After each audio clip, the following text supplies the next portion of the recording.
Hey everyone, let's chat about this lovely Color It coloring book called Fairies. Every single thing I tried worked beautifully. Hello my creative friends, Jessica Sanders here. Welcome to my channel.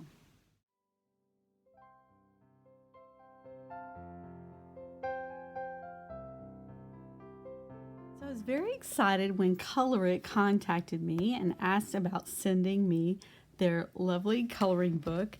I haven't done adult coloring in a while, but I was excited to try out their book. I have a friend who does a lot of adult coloring and she loves their books, and I was excited to get to try it. So they did send me this book for free and I wanted to share it with you.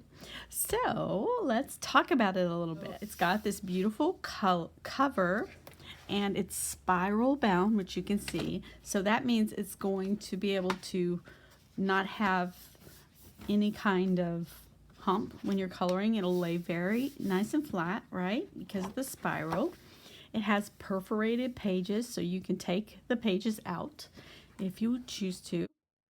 And it has a nice thick cover. So you can see it's basically a cardboard cover, right? A nice thick cover, and so that will protect it front and back. And this one is about fairies, and these are original hand-drawn designs, and it's made in the US, so that is also fantastic. So I just wanted to, first off, I just wanted to try this book out, and the first thing I wanted to do was just see what was in it. And so they have this really here's our title page, right?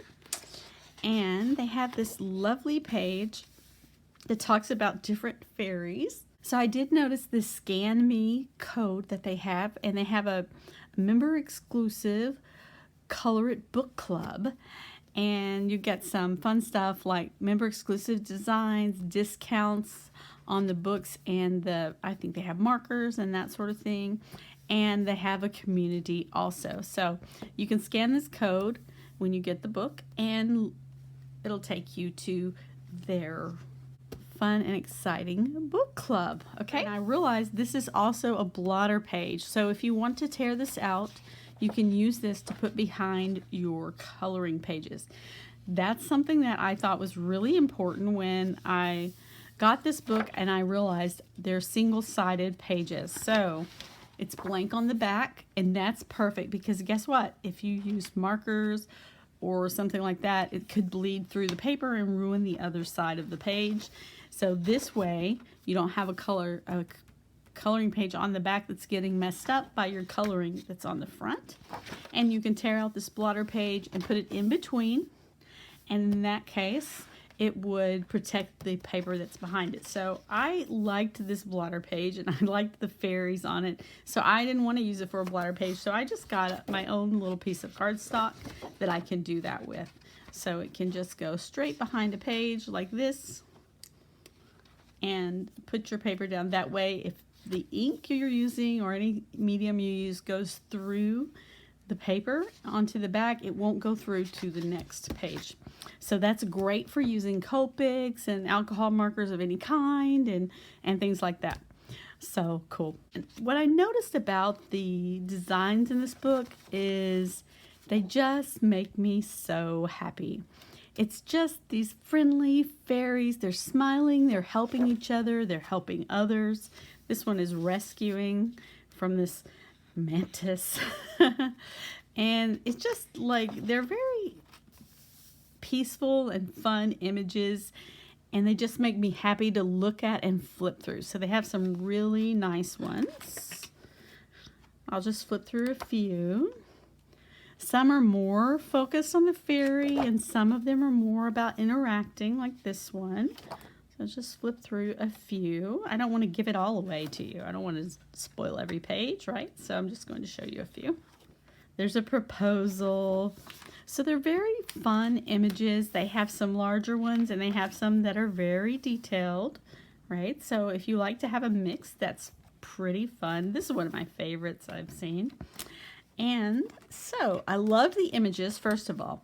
Next of all, if I'm going to color, I like to mix things up, and so I wanted to try every medium that I could think of to use for coloring, and I did. This is a test page, and on this test page I was super excited because I got to get out my gel pens, which I haven't had out in a while.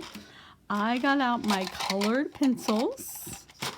I got out my alcohol markers, and I even got out my watercolor pencils. So I used every one of these. I tried every single one of these on this paper just to see, and every single thing I tried worked beautiful. So I'll point a few things out to you just to show you. So the biggest thing maybe is most obvious, this red swordfish, and I used alcohol marker for that. And it blended really nicely on the paper. It's all red, but it's still like blended. It didn't leave a lot of lines in the paper. Now, alcohol markers do go through, so you can see it does go through, but not a lot. And so that's what the blotter page is for. So you put your blotter page. That way, if this goes through, it won't go through on the next page. So alcohol markers for the main part, and then gel pens for the accents here. So let me flip this so you can see better. So you can see, I tried the different gel pens and the alcohol markers. The alcohol markers worked great. They went on smoothly. I even tried a pit pen. They're pretty much okay if you do small area. They're not great for larger areas. This is also blended alcohol marker. So I used my chameleon pen just to give you an idea. It can create this gradation, right? And so this was the pen, and I was able to get nice smooth blends in this green area. So here's nicely blended with the alcohol markers. So I can tell you that alcohol markers like Copics will work great on this paper. It's super smooth, but it has enough tooth that you can use colored pencil, which is really interesting. When you feel it, it's smooth, it's thick, but you can use the colored pencil, so it's really cool. So I tried my colored pencil here on this one, this little fishy guy, and it blended really beautifully. I was able to layer colors, so it's a yellow colored pencil and an orange colored pencil there. I went over it with some gel pen stuff. This little smudge here, that's my own error. I touched it too soon before the ink was dry. So that is one thing. You may have to let inks dry, especially for gel pens. They take a little time to dry, and they're sitting on top of this paper. So just be careful of smudging. That's true for any smooth pressed paper, smooth cardstock. So it's a nice heavyweight cardstock and a very smooth finish. Worked great for my colored pencils. I have a variety of colored pencils, so I have polychromos, and I have these chameleon colored pencils, and I even have some Jane Davenport, and they have different variety of softness and hardness. These are really hard, and they don't work as well as the soft ones. So my Jane Davenports, the polychromos, Prismacolors probably would work better because they're softer on this page. So if you're just looking for that kind of tip, maybe you find that helpful.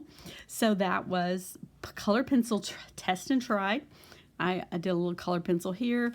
Also, this has the alcohol marker and colored pencil over it.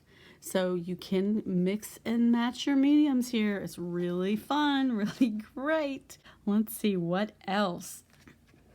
Watercolor pencils. So this fish was done with a watercolor pencil, and I colored in, and then I used a water brush, tapping off the water so it's not too wet. I used the water brush to activate the watercolor, and it dried nice and smooth. Here's where it is on the back. I can see it here, but I bet on the camera you can't even tell. There's a tiny bit of where I can see on the paper. It's dried nice and smooth. It worked great. Now it's not watercolor paper, so you won't get watercolor effects like if you were doing watercolor on watercolor paper. It is different, and that's fine. But you can use light amounts of water on this paper without it buckling and messing up, which is fantastic. And then I also tried gel pen. So I outlined this with gel pen and then did colored pencil in this area. You can see it blends really nicely. And the gel pen worked great. Again, you have to let it dry so it doesn't smudge too much. My friend that I was telling you about who does a lot of adult coloring, she recommended to me, and she said a great tip for staying in the lines, which is particularly challenging for me. I'm really not good at staying in the lines. She said if you outline the line with something like a gel pen or even a fine liner, and then if you're coloring with colored pencil, you will feel the line and it will stop you. You'll be able to know where the line is by feel so that you don't color outside the lines. And I have to say, it helped a lot. I did that here. It really helped a lot. It was a great tip. So thank you, my friend, for that. I really appreciate it. It was very helpful.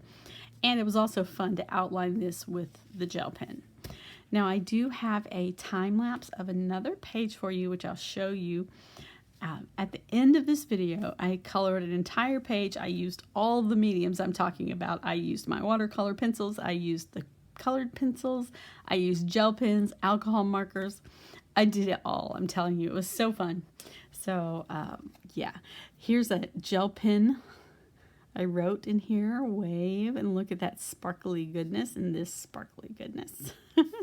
So I just had a lot of fun testing out this paper and trying it out. This is alcohol marker. I didn't work at blending it very much. It's a little bit mottled, and that's okay, right? But if you want it to be more blended, you can just keep going. And let's see. Yeah, that's it. So the paper is beautiful. The pictures in it are wonderful and happy and inspiring. And I really did enjoy playing with this coloring book. Now, if I were to use it in a mixed media way, what I might do is color one section or one thing, like say even these fish, and then I might cut them out and take them into my mixed media art journal or something like that. So these can be used for straight up coloring, which is loads of fun and very relaxing. Really gets you, like, it's just, it's hard to explain, but coloring is just very relaxing. Like, there's no pressure. You're just putting down the color, and it's really can be relaxing. But if you wanted to use them in a mixed media way, in an art journal, you could also color and cut out, and you wouldn't need to stamp anything. So this could take the place of some stamps and could be like journal fodder for you. So just a suggestion for using it. Yeah, so I really did enjoy it. Thank you so much to the Color It team for sending me this lovely, lovely book. And it has so many pages. I wonder, I didn't even check to see how many pages it has. But I can just say, it's a lot of pages. Look at this. A lot of pages. So many wonderful images. Okay, and I'm going to show you the one I colored. I've only colored one so far because, well, I just got the book. And like I said, I pulled out all the stops. I used every medium I had for coloring. I used my alcohol markers, my colored pencils, all these lovely metallic accents, right? See those? That's my gel pens. I used metallic watercolor for the dragonfly wings. That worked fantastically. Colored pencil for the bodies. This is colored pencil. This is watercolor pencil. This is alcohol markers layered to have some depth in there. Also alcohol markers and extra lines also to create depth. Colored pencil here to add shadow. Colored pencil dragonflies, colored pencil on the dress, watercolor pencil on the wings. So lots of fun. Really love the result. This is watercolor as well, the watercolor pencil, and then gone over with the water brush for the background area. All right, so I just want to say thank you so much to Color It for sending me this lovely book. I can't wait to color more, and I need to invite my friend over and we can color together, which would be awesome. Now I'm going to share with you that time lapse of my coloring page, and I'll see you very soon. Thanks so much for watching. Thanks for watching all the way to the end. Don't forget that thumbs up And subscribe to me if you haven't. If you want to see more of my videos, then by all means consider subscribing. All right, thanks so much. Enjoy the time lapse.